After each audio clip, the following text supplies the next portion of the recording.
Hi there. Today I want to talk to you about Luki Ĉarms. Luki Ĉarms is a cereal that has gone through a number of iterations over the years with new marshmallows coming and old ones going as time goes by. But my favorite set of fun marshmallows were the ones from the early 2000s, which went like this. Can you name all of me Lucky Charms? Heart, stars, horseshoes, clovers, and balloons, pots of golden rainbows, and the red balloons. So I thought I'd translate those into Esperanto for you today. Jen la Bonŝancaj Amuletoj, the Lucky Charms. Koroj, Steloj, Hufumoj, Trifolioj, Bluaj Lunoj, Kaldronoj kun oro, Ĉielarkoj, kaj la Ruĝaj Balonoj. Some of these we're going to look at in a little more detail, but let's quickly look at the others. So, Steloj, that means stars. Easy to remember. I think we might have even talked about this word in other videos, but, constellations or, clusters of stars. And we can think of ST as in star and stel. So Steloj is star, pretty simple there. Bluaj Lunoj, blue moons. Very simple. Now, one thing to keep in mind is the expression, I only do that once in a blue moon. That's an extremely colloquial expression and idiomatic even. Don't use that in Esperanto. Don't use it in French or any other language. They're not going to get it outside of the English-speaking world. Yes, there is a rare true blue moon that occurs whenever there's like a volcanic eruption and volcanic ashes in the atmosphere, which diffuses red light in such a way that the moon appears to be blue, but that doesn't really happen often. Most of the time, when we're doing like calendars, a blue moon is a second full moon that appears within the same calendar month, but it is not in any way blue, so why wouldn't you just fully describe what I just said instead of trying to coin it as a blue moon, because that's the way people did it once in this language. So, all that to say, unless you're offering someone a beer and they ask what brand it is, and you say, Bluaj Lunoj, or Luno, then you don't need to be saying blue moon, okay, as an expression. Kaldronoj kun oro, pots of gold. Now, why didn't I just say poto? Because poto, in actual usage, is rarer to use, and it also just has a feeling of a small, like pots and pans that you're going to cook a small meal in, not like a huge giant pot. Whereas, pot of gold, you see, it's like the size of the leprechaun who's guarding it. So we're really talking about a big cauldron here, right? In potego, you could say a big pot that way, but I've never seen that in use. So caldrono really does give the right sense of the kind of pot we're talking about. But notice I didn't say caldrono de oro. I didn't say ora caldrono, because those would both sort of indicate a golden or gilded cauldron. Like the whole cauldron is made of the element gold, and that's not it. No, it's usually a cast iron black cauldron, so it would be a ferra caldrono, but it's full of gold. So how do we say full of? We could say plena de, but oftentimes if you actually look up usages of caldrono, if it's filled with something, like, fill it with water or bring me that bowl of soup, you'd say caldrono kun supo or kun akvo or kun oro. So if I wanted to, I could say caldrono da oro, and that would not imply that the cauldron is made of gold, but that's saying it's a cauldron full of gold, but I'm emphasizing the amount of gold in it. How much gold did you have? I had a whole cauldron's worth of gold. That would be caldrono da oro. So if you just want to say, it's a cauldron full of gold, it'd be easiest to say caldrono kun oro. Okay? Ĉielarkoj. That is literally, cielo is sky and arco is an arc, so it's a sky arc or a rainbow. And the red balloons. Very simple. You already probably know ruja is red. Ruja is red, and balono is a balloon. Balonoj is nothing to do with baloney, okay? It's all to do with balloons. So those are the simple ones. Let's look at a few of the other ones more up close. So we have koro. So you notice we use this spelling, K-O-R-O, a heart. But that's a heart as in the organ. Now, there is another heart that is used in Esperanto that you should probably know, and what better time to teach you than now. So instead of koro, you might sometimes see kero. Kero, K-E-R-O, means a heart, but specifically in a card game, like the suit. And a suit in a card game is emblemo. La emblemoj estas kero, trefo, piko, kai karoo. So we're going to learn all four of those suits since two of them came up sort of naturally in the video. So kero is a heart in terms of card games. So an easy way to remember that is koro en la corpo. A heart is a body organ inside the actual body, whereas kero is part of the card deck. So kero is in la cartaro, the collection of cards. Below that, you remember when we say clovers, okay? So trifolio would be a clover, as in the plant, whereas trefo would be a clover or a club. We call them clubs, but they do look like clovers. So just in case you're ever tempted to get those mixed up or to start calling them in a card game, be like, ooh, I want the trifolio. No, you don't do that. So trefo is the card version of a club there, and it's sort of like the abridged form of trifolio almost. Notice that trefo has an E in it, kero has an E in it, so the card ones have the E's in it. But also, if you're looking at kero, trefo, piko, and karoo, the four suits, easy way to remember which one is clubs is that trefo has an F in it, and that F almost looks like a three-leaf clover. Okay, so it's got like, the top and the sides there. So that's one way to keep them straight when you're just dealing with those four words.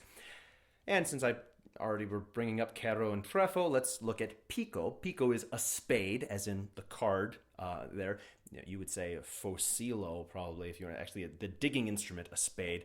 But we're deriving piko from the French anyway, and there it's really coming from the idea of a poker, because the little thing there is really like the poker you'd put at the end of a lance if you're a knight or something like that. So it's like a poking instrument. So don't think of it as a shovel. So piko is the poker, and that's a spade. And then karoo also comes from French. I don't know the full etymology, but you just got to learn this one. Karoo is a diamond. So you would not say, mi volas la diamanto card. Yeah, I don't want a diamond, I want a spade. You don't say diamonds like that. You'd say karoo. Okay, and an easy way to keep that one straight, if you're looking at the four and trying to keep the four straight, is that karoo is the only one with an O inside of the root. Okay, so you usually end up with a double O if it's a noun.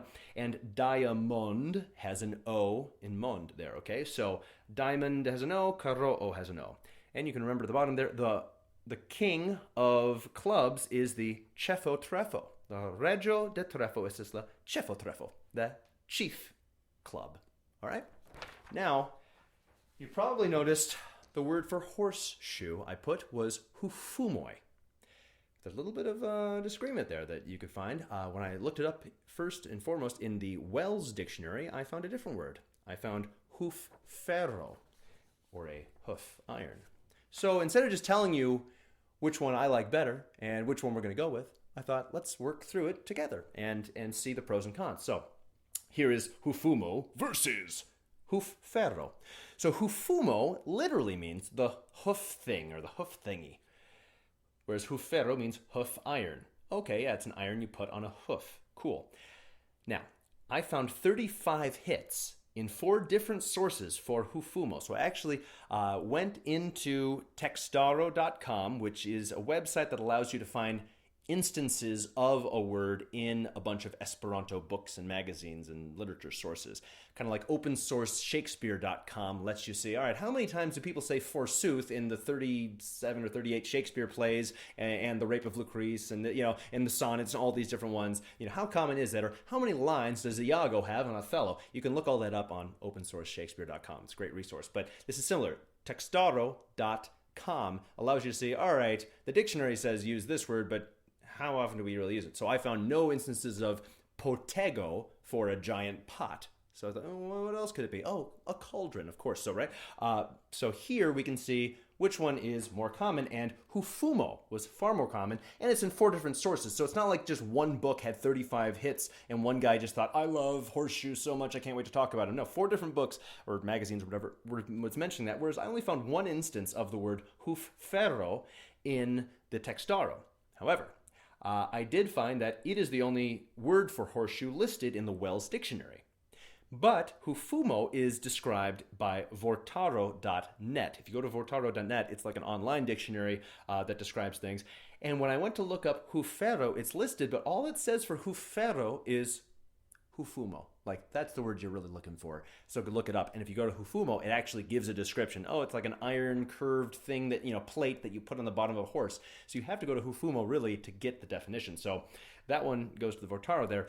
And finally, Hufumo is easier to say, Hufumo. Whereas Hufero, you have to add that sort of glottal stop or pause or slow down to make sure you're catching the fact that there's two F's side by side. That's very rare in English. We don't often do that or emphasize that, but you need to be clear that you're not saying Hufero, because if you're saying Hufero without a pause there, it's ero means a particle of something, so it'd be like a little flake of a hoof came off, right? Or a hoof. I think I pronounce it a little differently because I'm from Minnesota, but notice there's a difference between hufero and hufero.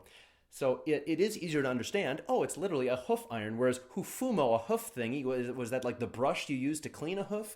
There's a little bit of ambiguity there, but it's easier to say and it's more common, and so why change what works, okay? So I would say use hufumo instead, but I'll point out that both of these are better than saying la chavala shuo, the horse shoe. If Google Translate was making this video, it might say that, but you don't want to do that. It's really vague because it's like a horseshoe. I mean, the horse could be wearing high heels or tennis shoes or Crocs. Of course, if the horse was wearing Crocs, you could always tell it, the crocodilu. Now, let's answer the next question you might have in your mind, which is, well, why did you say amulets, lucky amulets? Why didn't you just say, like lucky charms? It's charmo, isn't it like charmo or charmajo? Wouldn't that be the best way to say a charm? No, it wouldn't, because you got to figure out what does charm mean, okay? Is it primarily a verb or an adjective or a noun? And it's actually primarily an adjective. It's something charming or pleasant. Let's look at a few variations of the word charm and then why we didn't use it for our main word. Charmed, I'm sure. Charma means charming, attractive. It describes someone, oh, they're a really charming person, or what a charming house you have. Charmo is the attraction of a charming thing. I'm going to get a little closer so you can actually see what I'm writing here. Charmo is the attraction of a charming thing, or it's the attractive qualities of a person, like, oh yes, her curly hair and her big blue eyes are some of her charms that she uses to win over all the boys in town, right? So you could say that. So charmo means that charmo is not a object that creates a magical force or protects you from harm or something. It doesn't have that effect there. So if you try to use that, people will just be confused by what you're saying. Charmezzo is literally the quality of being charming, but charmo sort of bleeds into that. Charmo kind of also means, oh, his charm or his charmingness is so nice. So those are kind of overlap, but if you want to specify the quality of charmingness, you could say charmezzo. Then charmajo, you might think, oh yeah, a charming thing, like a horseshoe or a rabbit's foot. Well, no. If you look in the Textaro, which I mentioned, the instances where they use it, it's almost exclusively in relation to dreams or thoughts or memories. Oh, he remembered all the charms of his hometown, or he dreamed of the charms, the charmajoi, of the place he used to be. So it's a thing or idea that is charming, like the Hanging Gardens of Babylon might be a charming thing or a charming, but it's more of like an idea or something like that. It's not an actual physical object you would hold in your hand. It's not commonly used that way. So you might think it would work, but it's just not the way that Esperanto has used it. Now, if you wanted to say, oh, I charm you with my magic spell, you could be a little more specific that I'm not winning you over with my personality, I'm putting a spell on you for something. You could then say ensorci or sorci, which is to entrance or to bewitch, okay? You could do that. But even sorcajo, wouldn't that be more of a spell than a charm? Because a charm is an object which has magic, that has a magical effect, so it's a bit more specific. Now, if you look in Wells' dictionary, you can look up the word charmed, you might find breloco. This is specifically a jewel or an ornament hung from a pocket watch chain. Every instance I've found of it is always in relation to something dangling from a pocket watch chain. So sometimes you would just have the chain, but sometimes the chain would have a little decorative little gem or something on there. So that's what it's talking about there. No real record of it being used in any sort of magical way like a leprechaun would have, or, superstitious meaning. It's more just ornate. talismano. Now, this one is pretty darn close to amulet, but here's why I didn't use it, because this one means a luxurious object, usually a gem of some kind too, but it's also engraved with symbols. It's a bit more of a formal object, which guards you from evil. So like a monk might create an amulet or a talisman that has little crosses on it and looks really fancy, but it's specifically designed. It's not just, hey, I found this rabbit foot. I hear those are good luck. Like that's not really a talisman, generally. So, and I've also often found that talisman is used by itself, whereas amulets are usually in groups. You'll find more plural forms of that in the textaro and singular forms of the talisman. Finally, amuleto is simply an object which magically guards you from evil or other types of magic. Just an object. Doesn't have to be a fancy gem or jewel or trinket. It could be anything, including a horseshoe. Like a horseshoe by itself isn't that charming. It's not that pretty looking, right? So to say it's a charmaggio, it inherently is not charming, but it is a device that it's almost like a charmilo, like a charming instrument, but I haven't found any use of charmilo anywhere. I searched for that as well, so I wouldn't use that. Ornament, you could say something like an ornament, but even that has just a vaguer sense, kind of like breloco is more like a jewel or an ornament hung from that. If you said, oh, I have ornaments, the initial connotation is, oh, like on a Christmas tree, not like, oh, see my ear ornament? That would be weird, right? Why don't you just call it an earring? And you just call it an earring, even in Esperanto. So here, we wouldn't call it an ornament either, or any of these other things we've mentioned. I think amulet is our best bet. So for right now, we're going to call them Bonŝancaj Amuletoj. Can you remember all the ones I mentioned at the beginning of the video? Let's see. Hearts, Koroj. Stars, Steloj. Horseshoes, Hufumoj. Clovers, Trifolioj. And blue moons, Bluaj Lunoj. Pots of gold, Kaldronoj kun oro. And rainbows, Ĉielarkoj. And the red balloons, Ruĝaj Balonoj. Those are your lucky charms for today. Thank you for watching, and have a wonderful day.